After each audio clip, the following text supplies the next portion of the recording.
Today, we are looking at Jamaica School of Preaching's class on church leadership and administration. And the lesson that I sent out to the men and others said it was lesson 10. Actually, it should be lesson 11. I will send out a corrected copy of that. Nonetheless, the content is the same. Highly effective church meetings. Highly effective church meetings. One of the things that maybe a lot of churches don't do that don't have elders is have meetings, regular meetings of the men. Now, we're not talking about church meetings like for Bible study and for worship. We're talking about meetings where the men get together and discuss the Lord's business. I took a lot of my material for this lesson from a book by Michael Hyatt, and the title is No Fail Meetings. And he put a lot of time and thought into it, and I found the book to be very helpful. While the book applies primarily to businesses, business meetings, the secular business world, there are principles in the book that can help us in our meetings of the Lord's church. Back in 1967, a movie came out called Cool Hand Luke. And Cool Hand Luke got put into prison. And he was the star of the show. And he kind of bucked the system. He didn't want to be in prison. And there was a point where one of the guards was trying to get him to listen, and he was resisting everybody. And so they put shackles on his feet and knock him down the hill. And the captain of the road prison said, "What we've got here is failure to communicate." In other words, Mr. Luke, you're not getting the message. You're not listening. And I thought, how can that apply to church meetings and communication? Well, communication is the impartation and the reception of information. Going back to the illustration, Cool Hand Luke was not listening. He didn't want to listen. While they were trying to tell him, while you're here, you will obey the rules of this prison. And if you don't, you'll pay for it. And so they were trying to get him to understand that you got to follow rules or we'll knock you down the hill or whatever. Is there a need in the church to work on our communication? Is there a failure to communicate in the church? There is indeed a failure to communicate. It's probably one of our greatest weaknesses, other than just typical ordinary sins. But as far as function goes, communication is probably where we fail more than anywhere else. And even people who have, and I'm not knocking on elders, but sometimes even when men have been elders for a long time, they're not the best at communicating with the church. They'll meet in a back room somewhere and they'll make decisions, and they'll maybe tell the church a little bit about it. They may not tell them anything about it, even though it's church business. Now, I'm not talking about private things that don't need to be made public. But now we're talking to men that are in the Jamaica School of Preaching, or maybe others who are listening that are preparing or planning to preach. You're probably, many of the people listening to this lesson are probably in churches without elders. Do you still need to have meetings? I'm going to say yes, you do need to have meetings. And it's important to communicate. You know, Jesus in Matthew 13, verses 14 and 15, talking about the Jews, says, well, they weren't listening to what Jesus said. They heard, but they didn't hear. So Jesus was speaking, but they weren't receiving it. Communication was not taking place. And when we shift this idea to like the meetings of the church and how we can function better, again, Mr. Hyatt's book is No Fail Meetings. And I've read it through, and I want to read it through again because it has a lot of interesting points in it. But if we have meetings and we don't accomplish very much, then we fail. We're not having effective meetings. Mr. Hyatt said leaders often put meetings on the calendar with no real thought, and then they walk into the meetings with no preparation. They haphazardly throw a group of people into a room, at least some of whom aren't even needed for the discussion at hand. They don't follow an agenda, don't maximize virtual technology, don't assign takeaway actions, and didn't hold people accountable later for what they spent an hour or more discussing. At the end of the day, traditional meetings go nowhere. They fail. Now let's take that, and Mr. Hyatt does this, and let's turn it around to an effective meeting or a highly effective meeting. Well, so a leader will want to have a meeting, but he'll think about it. Why are we having a meeting? And then put it on the calendar. And when he goes into the room for the meeting, he has prepared himself for that meeting. And he also has tried to involve the people that are needed for the meeting and don't invite people that don't need to be in there. And because of the nature of the meeting or the discussion does not require certain people, but it does require certain others. And then you maximizing virtual technology, we'll talk more about that. And then do assign some takeaway actions. Okay, this person has agreed to do this, and then there will be some accountability later for, okay, you said you would do this, and maybe the next time you have a meeting, it's kind of a recap. Well, did that happen? And probably you already know it didn't happen. But nonetheless, traditional meetings typically fail. We want to have meetings that do not fail. And so they don't have to fail. We choose whether a meeting will be effective or not. Mr. Hyatt gives five steps to no fail meetings. Number one is decide if the meeting is even necessary. And if so, what kind of format will it have? Number two, schedule the right people at the right time for the right length in the right location. Number three, the leader of the meeting will prepare a results-driven agenda, not just an agenda, a checklist, but a results-driven agenda. Number four, when the meeting occurs, meet and engage in powerful, productive conversation that moves the needle of your, shall we say, the church, the local church, and its projects forward. Number five, at the end of the meeting, follow up by reviewing the meeting notes, completing the assigned tasks, and holding others accountable. And so why do the leaders of the church need to have meetings? Some churches without elders don't really have any men's meetings per se.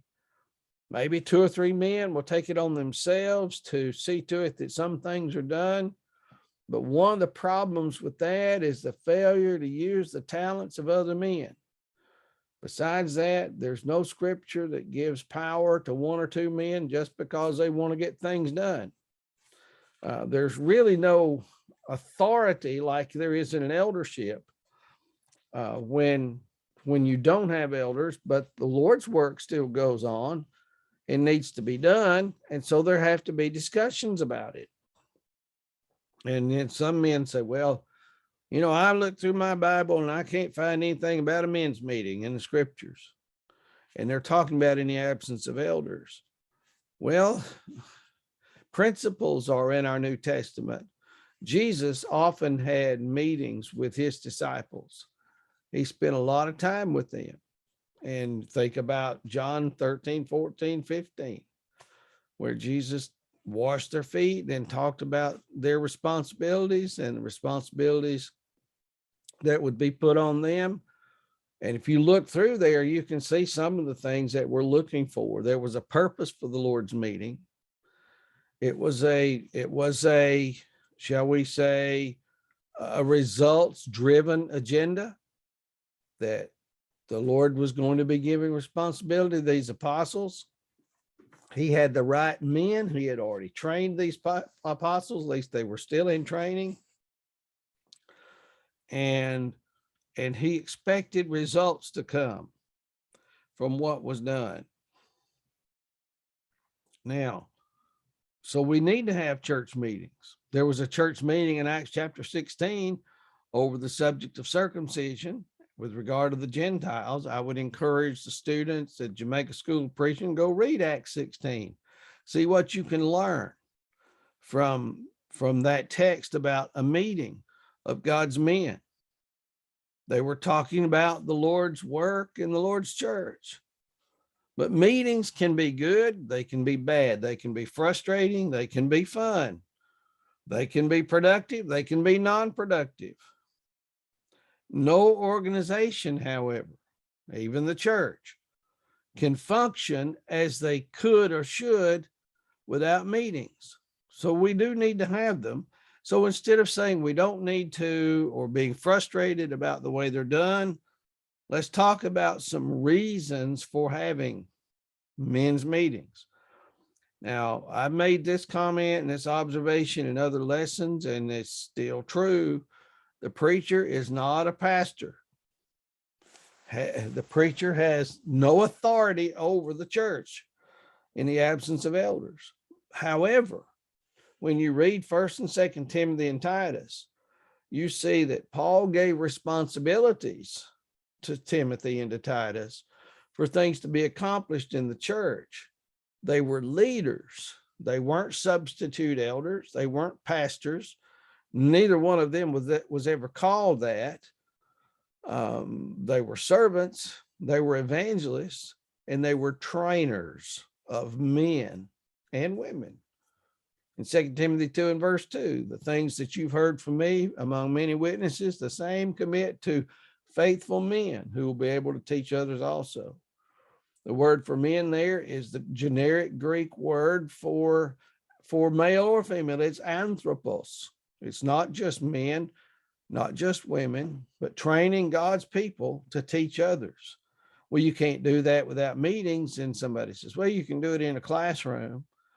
Well, you can, but don't you believe it's like when Jesus would sit down with these disciples and discuss with them 1-on-12 or 1-on-1 sometimes, like with Peter, what they needed to do for him. And when we sit down and teach people, we're not the authority. We take the Bible and let it be the authority to help people find their talent. What are some reasons or positive reasons for having meetings with the men of the church, or sometimes the whole church? There's nothing wrong with the whole church having a meeting about the church's business. If you want people to get involved, you meet with them and talk about involvement. Number one, first, it gives meaningful contact with church members. And it reminds the church, if the evangelist is taking responsibility on himself to do this, that he's not just some person standing up in front of the church with no contact with the church and no interest. And you get to know each other. And so the second one is that meetings keep people in regular communication with one another so that we know what we're doing, what we haven't done, what we need to do, where we need to go, what it's going to take to get there. And if somebody's unable to fulfill a task, for example, then okay, let's find somebody who can do it or help this person if it's temporary. Number three, meetings give the preacher and other men in the church connection with one another. We're working with. We are a team. We're co-workers with God. And the better you get to know people, a trust develops, and real cooperation is born, Mr. Hyatt says. So you understand me, I understand you. We start to trust each other. We kind of understand how the other one thinks and how we get things done, or maybe don't get things done, and encourage one another. And then the fourth one is, I'm adding this to Mr. Hyatt's list. We need to be like Barnabas in our meetings, sons of encouragement, to encourage people and tell them when they're doing a good job. So when God's men meet to discuss the Lord's work, we need to meet as a team of people trying to accomplish overall the same thing. That is the salvation of souls of men, even including our own souls. And somebody has to be the leader, and more than likely it will be the preacher. But as we noted in 2 Timothy 2:2, the work of an evangelist is to develop leaders in the church. Do you believe that since Timothy, for example, was given the qualifications of elders, and Titus was given the qualifications of elders, that they would have spent some time teaching these and helping men develop? And then over time, I have a good friend who has worked with a lot of churches without elders, and he says, I will not be the chairman of every meeting every time. I want the men to take their turns in conducting the meetings. We'll work together on how we're going to do it, but it gives other men the opportunity, and it kind of removes this preacher in charge mentality, which should not exist. So how do we have highly effective meetings in the church? Number one is decide. So Hyatt has 5 filtering questions to decide on a meeting. Number one, is the meeting even necessary? Sometimes people want to meet and there's really no purpose for it. Well, then you don't need to meet if you don't have a reason. Another question might be, as the preacher, the evangelist, are you necessary for a meeting? If the men need to have a meeting about a certain thing, is it essential that you be there? If they want you there, but do you really have to be there? It depends on what they're talking about. There are times that I don't need to be there. They're also teaching the men some independence. And then number 3 is, who else should be involved? I reversed these numbers 3 and 4. I reversed them as I broke it out. What type of meeting do you want? Who else should be involved? And then what's the right format? So number 1, is the meeting even necessary? Let's assume that the men of the church typically meet one time a month, or maybe every 2 months, or every 3 months, or whatever it is. My recommendation is meet at least every 2 months to just kind of see where things are, see if anything new is developed, so that we know what we need to be doing. And then you develop an agenda.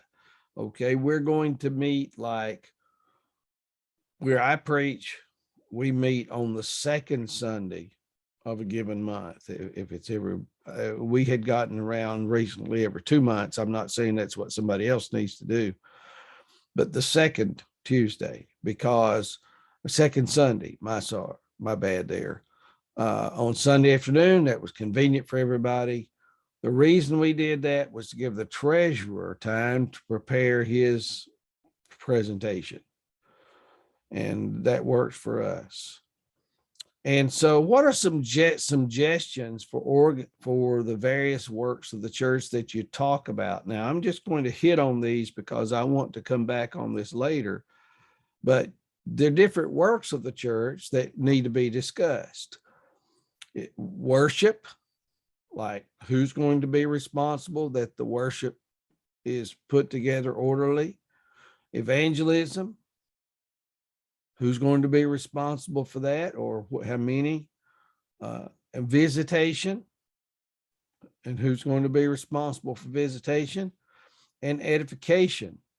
These two could go together. Education, who's going to take responsibility for the Bible classes and things, and whatever you need for that, helping line up teachers.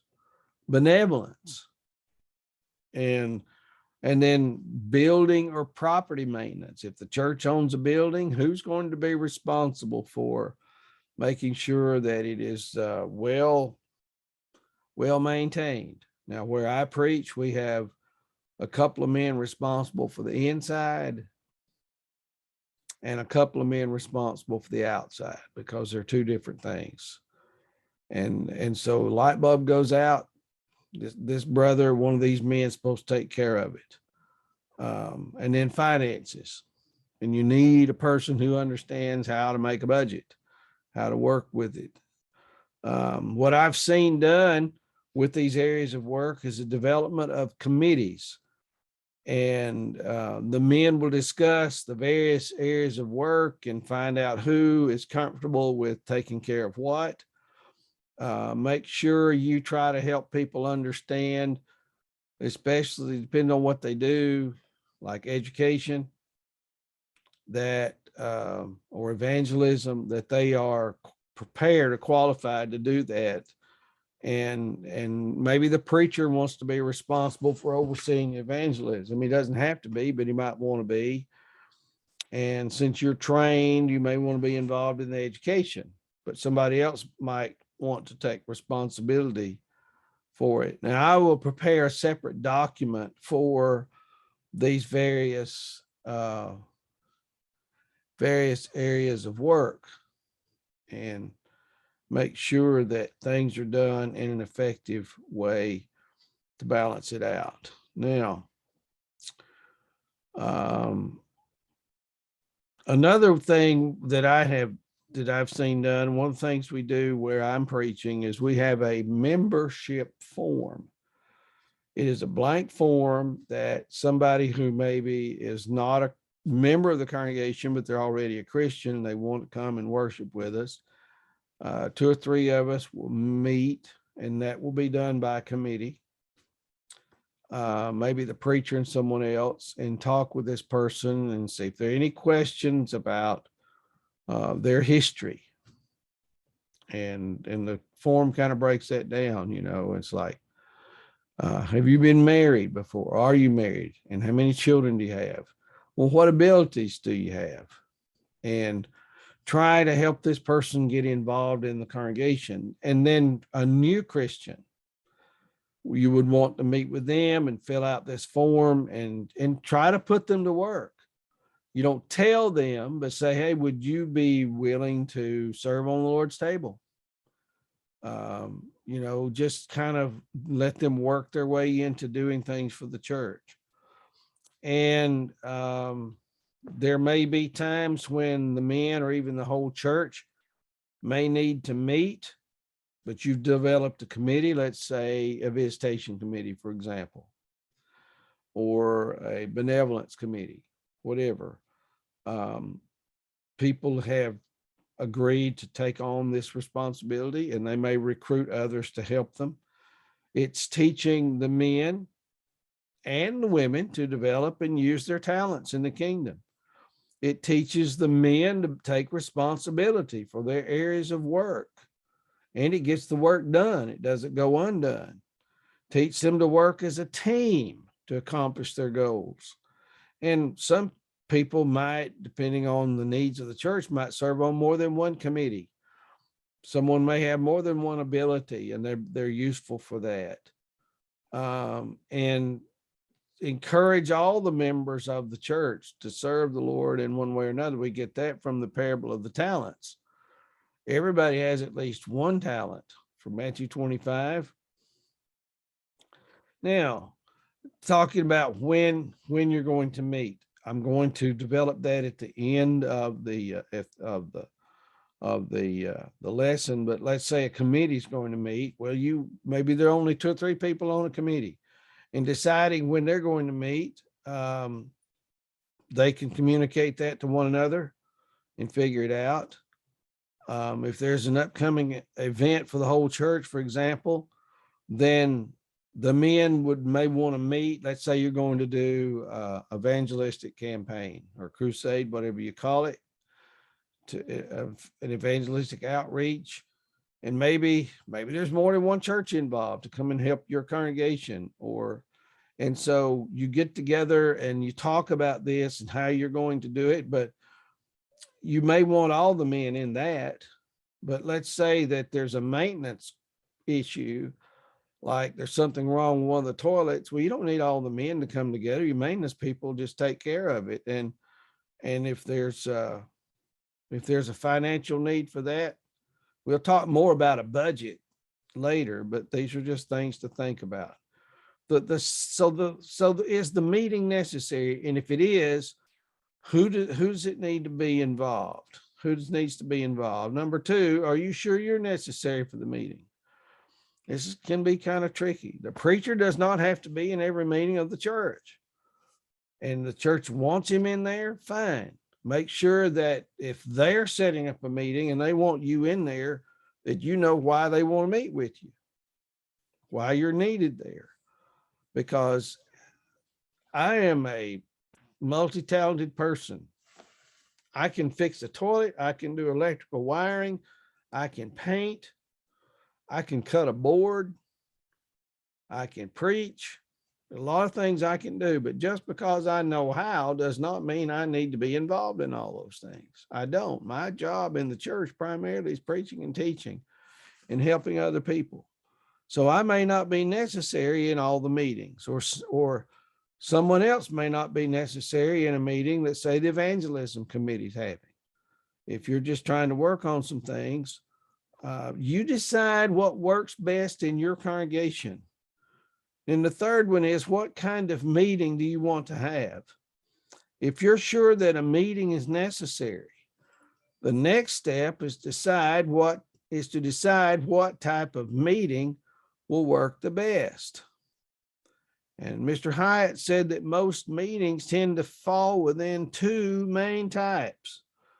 The first one is a routine meeting, and they recur on some kind of schedule, maybe weekly, monthly, quarterly. And then there are three types of routine meetings. In other words, these are recurring meetings that happen, say, every 2 months, if you decide to do that, or every month, whatever you decide. So what do you do in these recurring meetings? We're talking about highly effective meetings. What do you do in these recurring meetings? First, goal tracking. You've set some goals up that you're trying to accomplish, some things you want to see get done, and you meet and say, well, how are we doing in this area? Or how are we doing in that area? You're not there to rehash it. You're there to kind of find out what's going on and help them if they need any kind of help.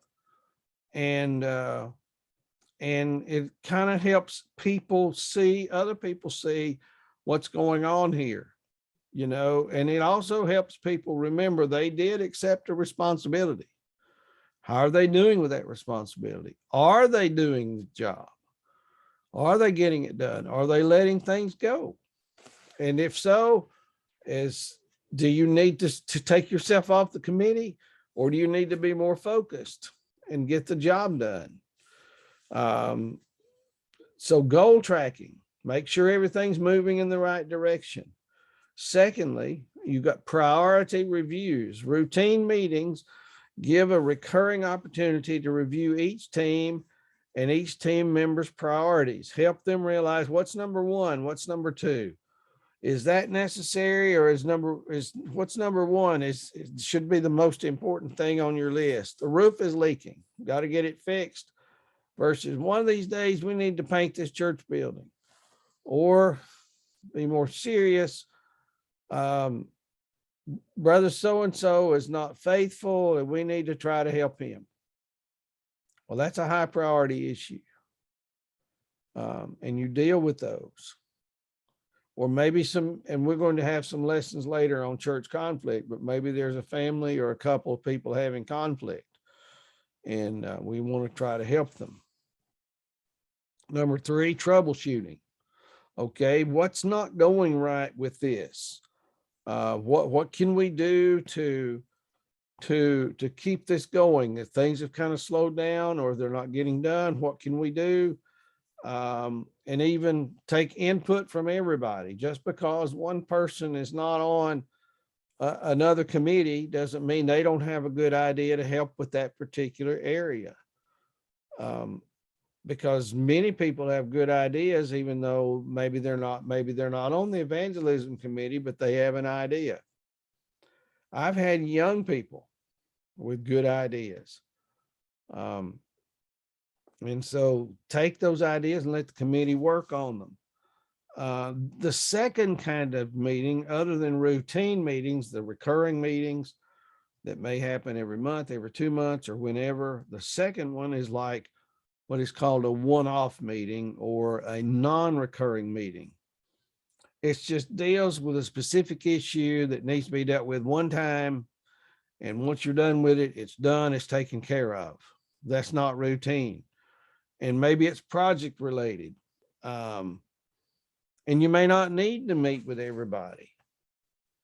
For example, maybe the front of the building has had the name painted on it. It's fading, it's peeling or whatever. That's just an example. Okay. Your maintenance people may want to get together and say, you know, we need to repaint that. And you don't need the whole church to get together on that. If you've already agreed prior to that, what that's supposed to look like, you just keep it maintained. And if you need to talk about what's on the front of the building, then get them in together and talk about it. Otherwise, just take care of it. And as a leader, you help the people, the men, take care of their own business. And in a routine meeting, something may come up. Say, okay, let's say you're in a routine meeting and brother so-and-so brings up something that could be a one-off meeting with somebody else in their committees. Okay, you brought that up. Can you two take care of that? Yes, we can. Okay, next point. Don't sit there and talk all day about a one-off meeting that other people need to have. Stay on track for why you're meeting. Say it's the whole group. And then the next thing is you're going to call a meeting. Who else needs to be involved in it? What type of meeting is it? Well, it's a meeting for evangelism. And maybe it's more than normal. And maybe you're going to have a crusade or a campaign. And you say, okay, who needs to be in the meeting to talk about that? And then you can present the idea to the church after you meet. Do all the men need to be in this meeting? Do I need to be in this meeting? Or if I'm going to host a meeting, who do I need? Let's say I want to have a meeting for something as the evangelist. Who do I need to get into the meeting? Who needs to be there? And who does not need to be there? And then you just eliminate unnecessary people and you focus on necessary people. Now, Mr. Hyatt put these in a certain order. He said, who else should be there? And then what type of meeting do you want? And I reverse those because if you know what kind of meeting you want to have, then you determine who you would like to be in the meeting or needs to be in the meeting. And, understanding what is your goal? What is your purpose for a meeting? Let's say you want to host a meeting. Okay, what's the meeting about? You've got your idea of what it's about. And it's okay, who needs to be involved in this? Do I need to meet with the visitation committee? And the visitation committee works with other people to get folks involved in visitation. If the preacher takes everything on his shoulders, he will be overloaded and he will be ineffective. We need to train other people to get involved. I believe that's part of the parable of the talents too, that a 5-talent man, 2-talent man, and 1-talent man, They had different talents. They would serve in different areas. And we help people do that. So then you decide you're going to have a meeting. I want to back up and look at these quickly one more time. So in the first place,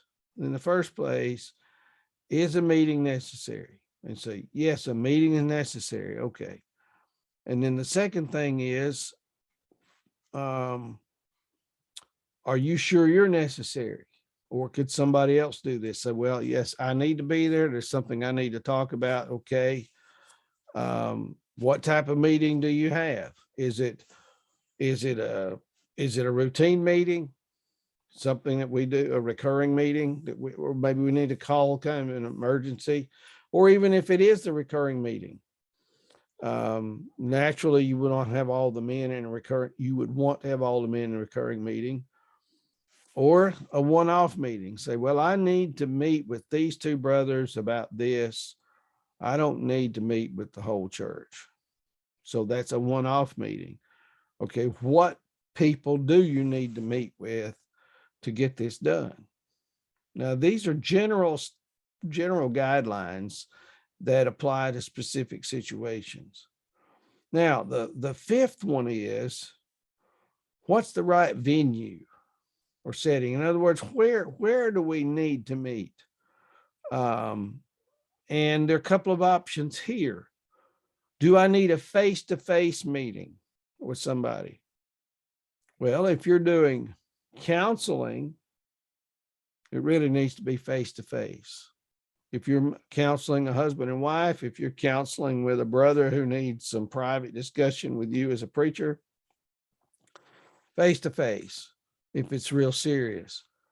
If it's not possible to meet face-to-face, then naturally you could do a phone call. But in situations of counseling, evangelism, or trying to restore someone who's fallen away, then face-to-face is really no option to it. There are certain things you don't handle over a phone unless it's follow-up. So maybe you've been trying to restore somebody, you've already had your face-to-face meeting, and you make a phone call. But you got to use a little bit of common sense here on whether it needs. I do a lot better talking to people across the table, one-on-one, than I do by phone. But now, if it's a different kind of meeting, you might be able to do it just with a conference call, depending on the purpose of a meeting. Maybe you need to meet with a couple of the men in the church, say, hey, can we do a 3-way call and talk? And of course, if the third one is a better option, if face-to-face is not necessary or possible, is to do video conferencing, just like we do the calls by Zoom for Jamaica School of Preaching classes. Face-to-face is the best. Video conferencing, I would say, is second best. At least you can see someone's face, you can hear their voice tone, you can see their expressions, and it's almost like being in person. While it's not quite the same, but if it's just a meeting of the men discussing issues, you don't have to see one another in person. You can do it by video conferencing. It also affords the opportunity to record the meeting. And you can, that way, if it comes up, you say, well, this is what I asked, or this is what I said. The challenges with that could be a poor internet connection, or maybe individuals who do not have access to some way of doing a video conference. And then you have to go back to some other way of having your meeting. Step number 2, the first one is decide what kind of meeting, who needs to be involved, where you're going to meet, how you're going to meet, if it's face-to-face or by phone or by video conferencing. Step number 2 is to schedule. And I'm going to make that a separate video. I'm bringing this lesson to a conclusion for now. And the next step will be to schedule your meeting. And they would be when to meet, where to meet, and how you invite participants. And that will be the next one that we do, and it will be posted live for you on YouTube with a private connection to the link.